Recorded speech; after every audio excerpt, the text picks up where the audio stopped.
kaibigan, lahat ng naroon.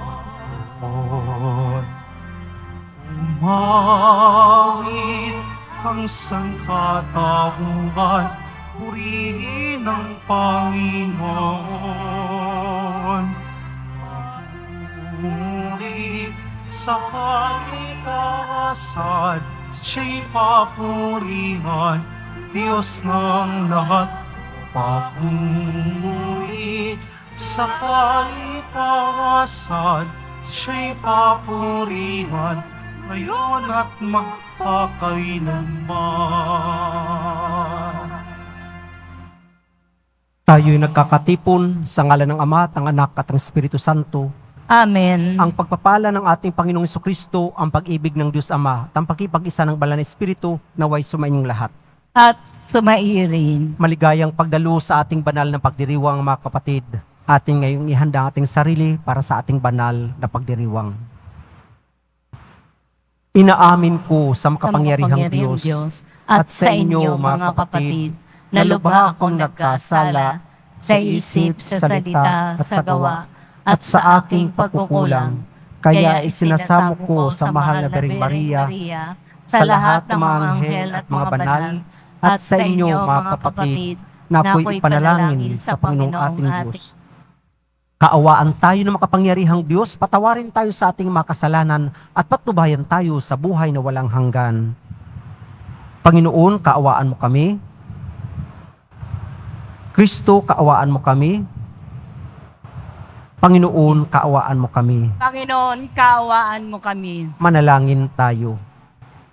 Ama naming makapangyarihan, ang martir na si San Bonifacio ay makatuwang nawa namin sa pagdalangin upang ang pananampalatayang inilahad niya sa kanyang pagsasalita at nilagdaan ng kanyang dugong itinigis ng mga ayaw maniwala ay aming mapangatawanan at maihayag sa ginagawa namin araw-araw.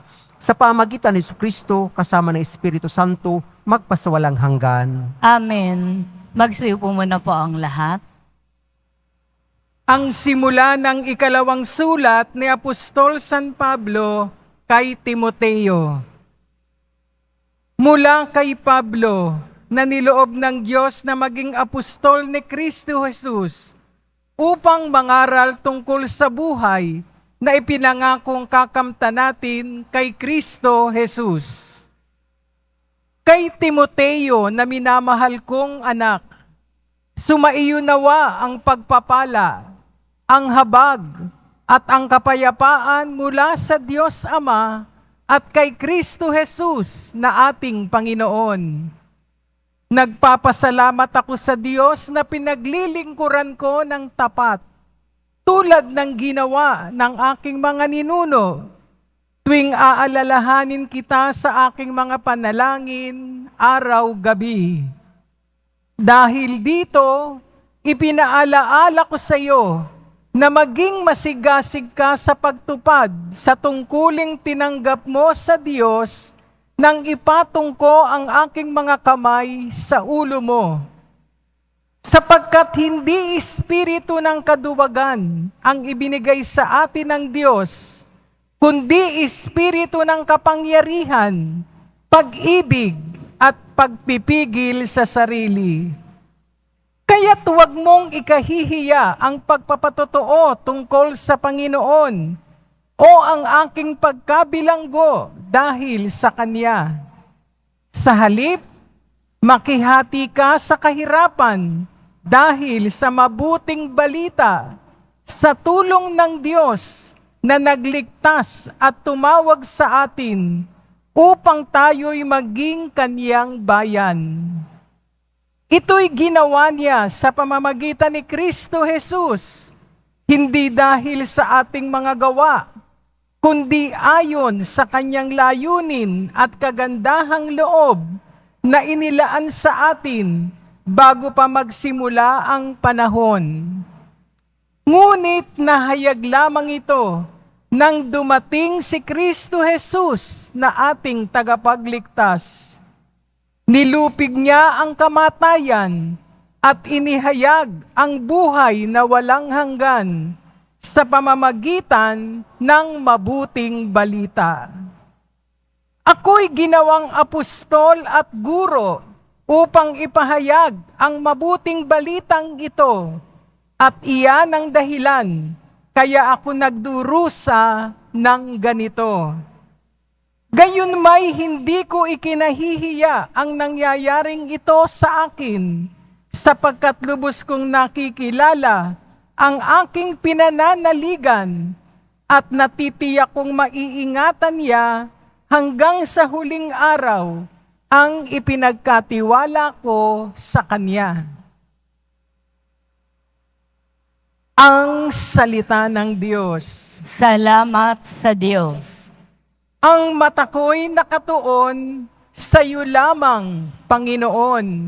Ang mata ko'y nakatuon sa iyo lamang, Panginoon.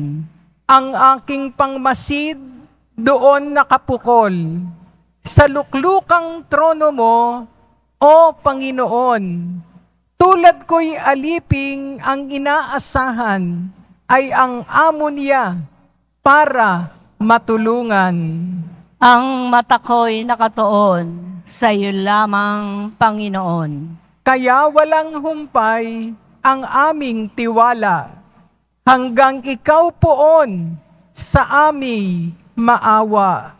Ang mata ko'y nakatuon sa iyo lamang, Panginoon.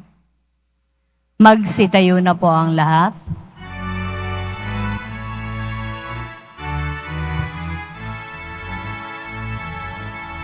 Hallelujah.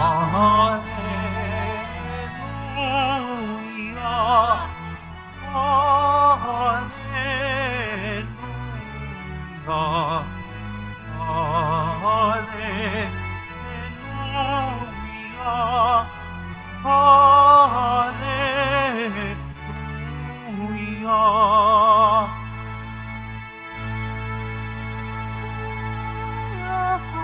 Hallelujah. Ako'y iyong panaligan nang di mamatay kailanman. Hallelujah.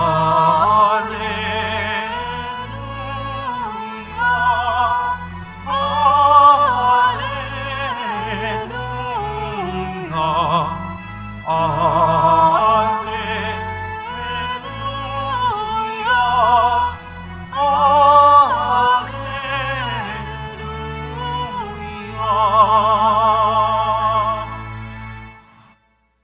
Sumainyo ang Panginoon, At sumaiyo rin. ang mabuting balita ng Panginoon ayon kay San Marcos. Papuri sa iyo, Panginoon. Noong panahong iyon, may ilang Saduseyo na lumapit kay Jesus. Ang Saduseyo ay naninindigan na hindi muling bubuhayin ang mga patay. Guro, anila, naglagda po si Moises ng ganitong batas para sa amin. Kung mamatay ang isang lalaki at maiwang walang anak ang kanyang asawa, ang kapatid na lalaki dapat napakasal sa balo upang magkaanak sila para sa namatay. May 7 magkakapatid na lalaki. Nag-asawa ang panganay at namatay na walang anak. Napakasal sa balo ang pangalawa at namatay na wala ring anak. Gayon din ang nangyari sa pangatlo at sa mga sumusunod pa. Isa-isang napangasawa ng babae ang 7 magkakapatid at sila'y namatay na walang anak. Sa kauli-hulihay, namatay rin ang babae. Ngayon, sino po sa 7 ang kikilalanin niyang asawa sa muling pagkabuhay, yamang napangasawa niya silang lahat? Sumagot si Jesus, maling-mali kayo. Alam ninyo kung bakit? Hindi ninyo nababatid ang mga kasulatan ni ang kapangyarihan ng Diyos, sapagkat sa muling pagkabuhay, ang mga tao'y hindi na mag-aasawa. Sila'y magiging katulad ng mga anghel sa langit. Tungkol naman sa muling pagkabuhay, hindi pa ba ninyo nababasa sa aklat ni Moises ang tungkol sa nagliliyab na mababang punong kahoy? Ganito ang nasusulat na sinabi ng Diyos kay Moises, Ako ang Diyos ni Abraham, ang Diyos ni Isaac, at ang Diyos ni Jacob. Ngunit ang Diyos ay hindi Diyos ng mga patay, kundi ng mga buhay. Maling-mali kayo. Mga kapatid, ang maputing balita ng ating kaligtasan. Pinupuri ka namin, Panginoong Heso Kristo. Magsiyo po muna po ang lahat. Magandang good morning sa inyong lahat, mga kapatid. Magandang umaga rin po. Sa buhay natin bilang tao, bilang Kristiyano, merong halimbawa sa psychology, merong tinatawag na reward and punishment. Reward and punishment. Kapag tayo ay gumawa ng hindi mabuti, may parusa tayo, punishment.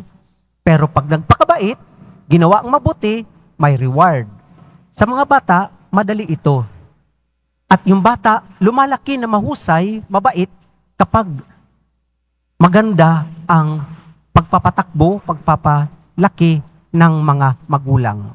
Hindi nila ibibigay kaagad yung reward kasi suhol yun. Yung reward sa huli yun. So sa pag-aaral namin ng ethics o moral theology, bakit tayo nagpapakabait? Dahil sa reward. Amen? Dahil sa reward. Opo, kumbaga, naniniwala tayo na merong Diyos na magbibigay sa atin ng gantimpala sa ating ginagawang kabutihan. At ang pinakatampok dito ay ang buhay na walang hanggan sa kaharian ng Diyos sa langit. Kung sa ating pang-araw-araw na ginagawa, kapag gumawa tayo ng mabuti, meron tayong tinatanggap na gantimpala. At kapag meron tayong hindi ginawang hindi mabuti, may parusa tayo. Kumbaga, mamimili tayo kung ano yung ating pipiliin. Mga kapatid, dito sa ating Ebanghelyo, ang buhay na walang hanggan ay, kumbaga, itinanong ng mga Saduceo, isang grupo na hindi naman naniniwala sa muling pagkabuhay. Pero alam niyo po, kapag ang tao hindi naniniwala sa muling pagkabuhay, hindi naniniwala sa Panginoong Diyos, ano kaya ang mangyayari sa taong yon? Kasi ang paniniwala niya, dito lang sa lupa yung buhay niya. Walang dahilan para siya ay magpakabait. Walang dahilan para gumawa ng mabuti sa kapwa. Walang dahilan para tumupad pa, sundin ang mga batas. Kasi para sa kanya, dito lang sa lupa ang buhay. Pero naniniwala tayo, ang buhay natin dito sa lupa ay pansamantala lamang, ng ating tunay na tahanan ay sa tahanan ng ating Diyos Ama na may gawa, akda ng buhay natin. Kaya nga, dito, ang buhay na walang hanggan na sinasabi ng ating Panginoong Hesukristo ay hindi pagpapatuloy ng buhay natin dito. Imagine, halimbawa, kapag merong taong nagbagong buhay, uy, ang bait-bait mo naman, ibang-iba na yung aura mo, bakit parang masayang-masaya ka? Sasabihin ng ating kaibigan, nagbagong buhay na kasi ako. Nagbagong buhay. So, yung buhay niya na nakaraan, tinalikdan niya na. Siya ay nagsisikap magpakabuti. Kung baga, yung buhay na tinalikdan niya, sa kanyang pagbabagong buhay ngayon, ibang-iba na. Punong-puno na ng sigla, saya, at kahulugan. Kung dito sa lupa, nangyayari na yun, yung pagbabagong buhay ng isang tao, paano pa kaya sa buhay na walang hanggan? Sa kaharian ng Diyos. Sige po. Ako po ay merong isang naalalang parish priest nung ako ay medyo bata pa, may buhok, wala pang balbas. Naging assistant parish priest ako ng isang German missionary. Naging naturalized Filipino po siya. Namatay siya dito at the age of 92. Kailan lang po? si Father Leo Schmidt. Kilalang awardee po siya ng Mother Teresa Award. Parang Nobel Peace Prize po ito sa Asia naman. Kilala siya lalo sa Antipolo. Isang beses galing kami ng Laguna, pauwi kami, ako yung nagda-drive. Nung malapit na kami sa bahay ng convent namin sa Johnsonville, sa Cainta, pagliko pa lang namin, siguro mga 400 meters na lang, nagtanong siya, why does it feel good that when we are coming home, we feel good? Bakit kaya, pag malapit na tayo sa bahay natin, naramdaman natin yung saya? Tanong niya, matanda na yon. Why does it feel good that when we are near to our home, we feel good? Sabi ko naman, because home is where love resides. Home is where family lives. And home where there is acceptance and belongingness. Kung sa bawat pag-uwi natin sa bahay, nararamdaman natin ang saya, paano pa kaya sa buhay at bahay ng Diyos na tatanggapin tayo bilang kanyang mga anak? Paano pa kaya buhay na walang hanggan na naghihintay sa bawat isa sa atin? Mga kapatid, sana po ang muling pagkabuhay ng Poong Nazareno magbigay sa atin ng pag-asa na lalo pang magsikap, gawin ang mabuti, sundin ang kalooban ng Diyos at mamuhay ayon sa kanyang kalooban na tayong lahat ay mamuhay sa kanyang tahanan.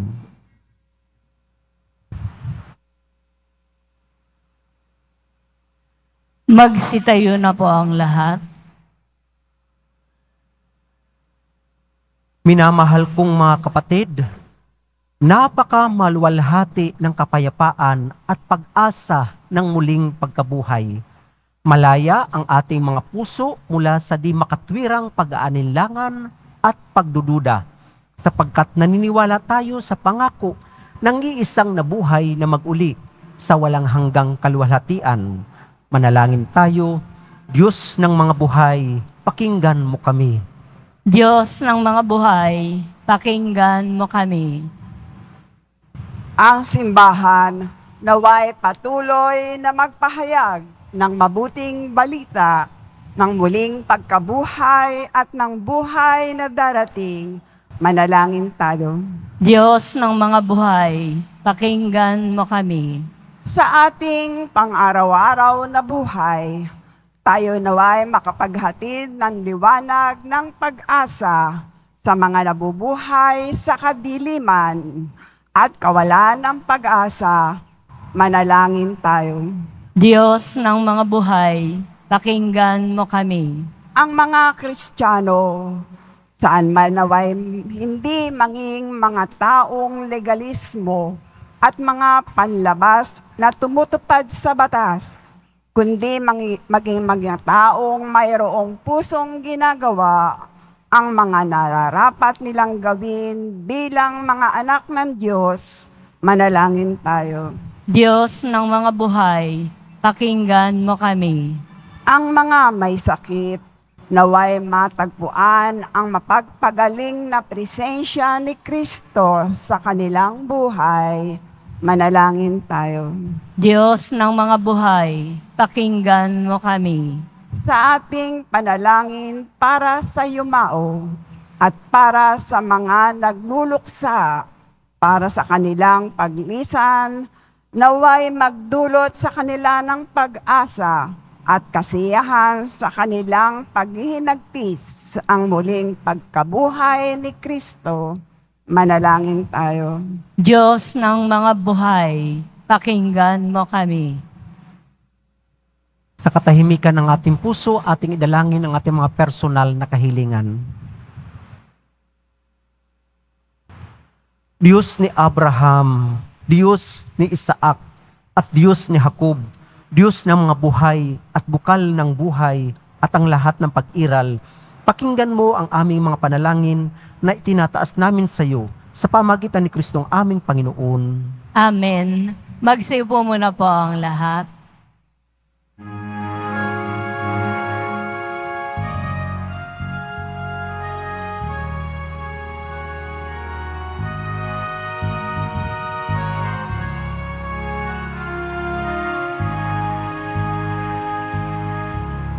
Aming alay sa iyo, Panginoon. Ang tinapay at alak na iyong kaloob upang bumitayin ang iyong buhay na inialay nang tayo'y magdiwang bilang isang sambayanan. Magsitayo na po ang lahat. Manalangin kayo mga kapatid upang itong ating paghahain ay kalugdan ng Diyos ang mga makapangyarihan sa lahat. Tanggapin nawa ng Panginoon itong paghahain sa iyong mga kamay, sa kapurihan niya at karangalan sa ating kapakinabangan at sa buong sambayanan niyang banal. Manalangin tayo. Ama naming lumikha, ngayong ginugunita ang martir na si San Bonifacio, tanggapin mo ang pinagdiriwang na paghahain ng tipan at dangal sa ikapagpapatawad ng aming mga kasalanan at sa pagtanaw ng utang na loob namin kailanman. Sa pamagitan ni Jesucristo kasama ng Espiritu Santo, magpasawalang hanggan. Amen. Sumainyo ang Panginoon, At sumaiyo rin, itaas sa Diyos ang inyong puso at diwa. itinaas na namin sa Panginoon. Pasalamatan natin ang Panginoong ating Diyos. Marapat na siya ay pasalamatan. Ama naming makapangyarihan, tunay marapat na ikaw ay aming pasalamatan, ngayong aming kagalakan na si San Bonifacio ay parangalan. Siya ay kapanalig naming may paninindigan na ikaw ay ipahayag kahit siya'y mamatay. Sapagkat minarapat mong kanilang matularan ang iyong anak na naghain ng sariling buhay, tulad ng naganap sa iyong anak, ang dugo ng mga martir ay dumanak, hindi dahil sa katatagang likas, kundi dahil sa iyong bigay na lakas. Kaya kaisa ng mga anghel na nagsisiawit ang papuri sa iyo nang walang humpay sa kalangitan, kami nagbubunyi sa iyong kadakilaan. Santo, Santo, Santo, Panginoong Diyos ng mga hukbo, napupuno ang langit at lupa ng kadakilaan mo, o sana sa kaitaasan. Pinagpala ang naparirito sa ngalan ng Panginoon, o sana sa kaitaasan. Magsilud po ang lahat. Ama naming banal, ikaw ang bukal ng tanang kabanalan. Kahit sa pamagitan ng iyong Espiritu, gawin ng banal ang makulob na ito upang para sa amin maging katawan at dugo ng aming Panginoong Hesukristo. Bago niya pinagtiis ang pusang loob na maging handog, hinawakan niya ang tinapay. Pinasalamatan kanya, pinaghati-hati niya yun, iniabot sa kanyang mga alagad at sinabi, "Tanggapin ninyong lahat ito at kanin. Ito ang aking katawan na ihahandog para sa inyo."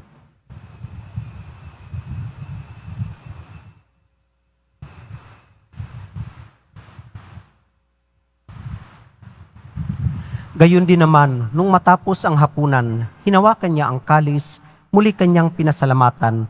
Iniabot niya ang kalis sa kanyang mga alagad at sinabi, "Tanggapin ninyong lahat ito at inumin, ito ang kalis ng aking dugo, ng bago at walang hanggang tipan.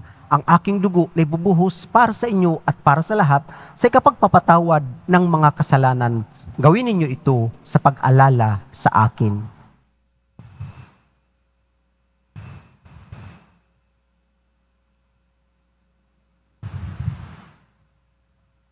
Magsitayo na po ang lahat. Ipagbunyi natin ang misteryo ng ating pananampalataya. Si Kristo'y namatay, si Kristo'y nabuhay, si Kristo'y babalik sa wakas ng panahon. Ama, ginagawa namin ngayon ang pag-alala sa pagkamatay at muling pagkabuhay ng iyong anak. Kaya't inialay namin sa iyo ang tinapay na nagbibigay buhay at ang kalis na nagkakaloob ng kaligtasan. Kami nagpapasalamat dahil kami iyong minarapat na tumayo sa harap mo para maglingkod sa iyo. Isinasamo namin kaming magsasalo-salo sa katawan at dugo ni Kristo ay mabuklod sa pagkakaisa sa pamagitan ng Espiritu Santo. Ama, lingapin mong simbahang laganap sa buong digdig. Puspusin mo kami sa pag-ibig. Kaisa ni Francisco na aming Papa at ni Jose na aming Obispo at ng Tanang Kaparian. Alalahanin mo rin ang mga kapatid naming nahimlay na may pag-asang sila'y muling mabubuhay, gayon din ang lahat ng mga pumanaw. Kaawaan mo sila at patuloyin sa iyong kaliwanagan. Kaawaan mo at paginapatin kaming lahat na makasalo sa iyong buhay na walang wakas.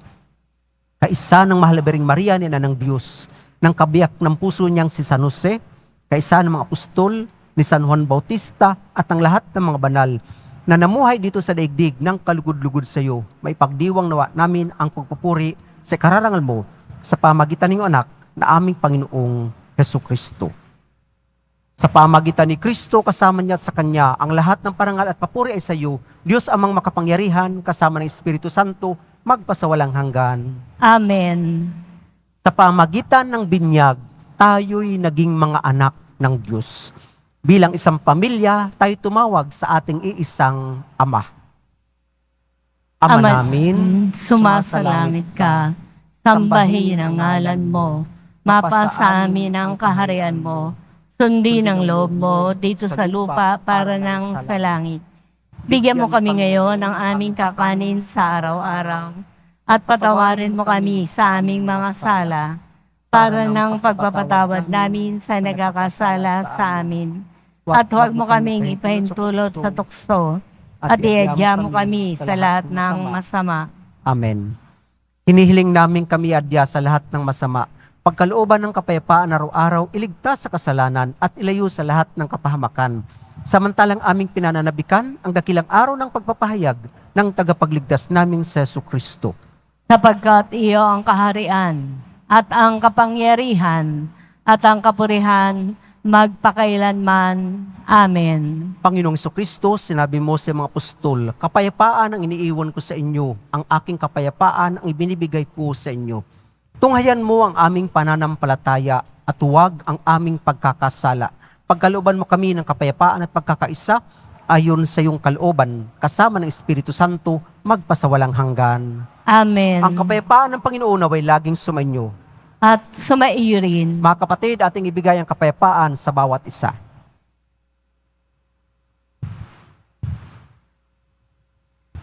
Kordero ng Diyos na nag-aalis ng mga kasalanan ng sanlibutan, maawa ka sa amin.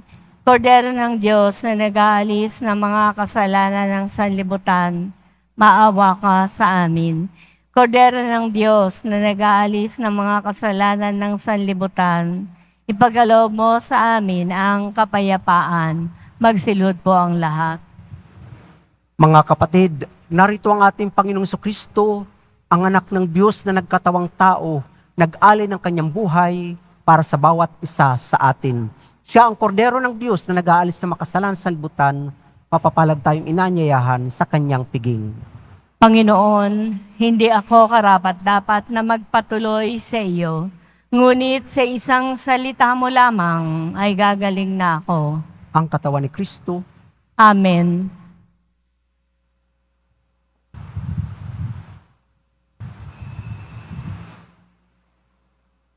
Para po sa lahat ng tatanggap ng banal na komunyon, sasagot po tayo ng amen.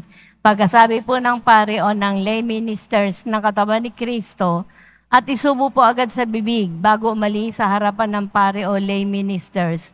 Sumunod po tayo at maraming salamat po.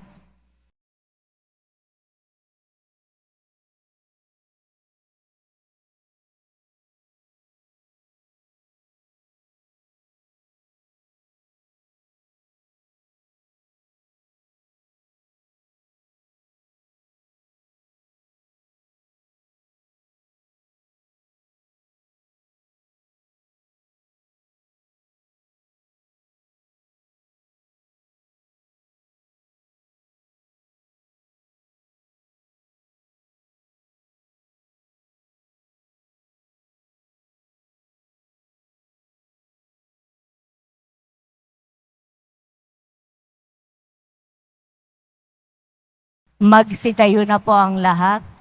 Manalangin tayo.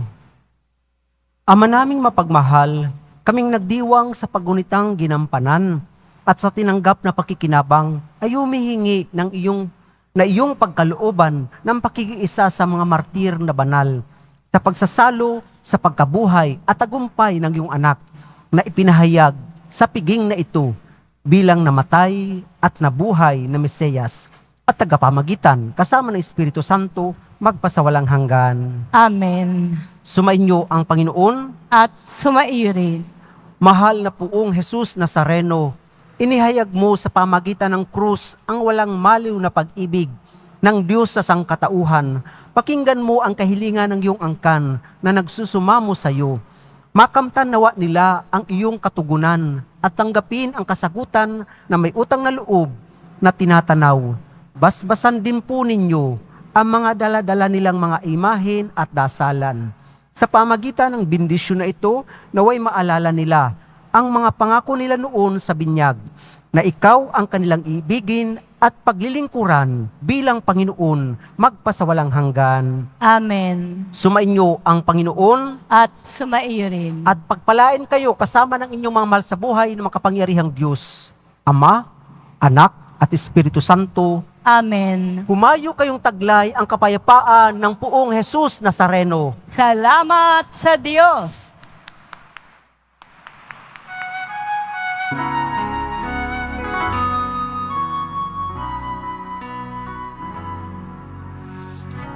Padre Jesus Nazareno, sinasamba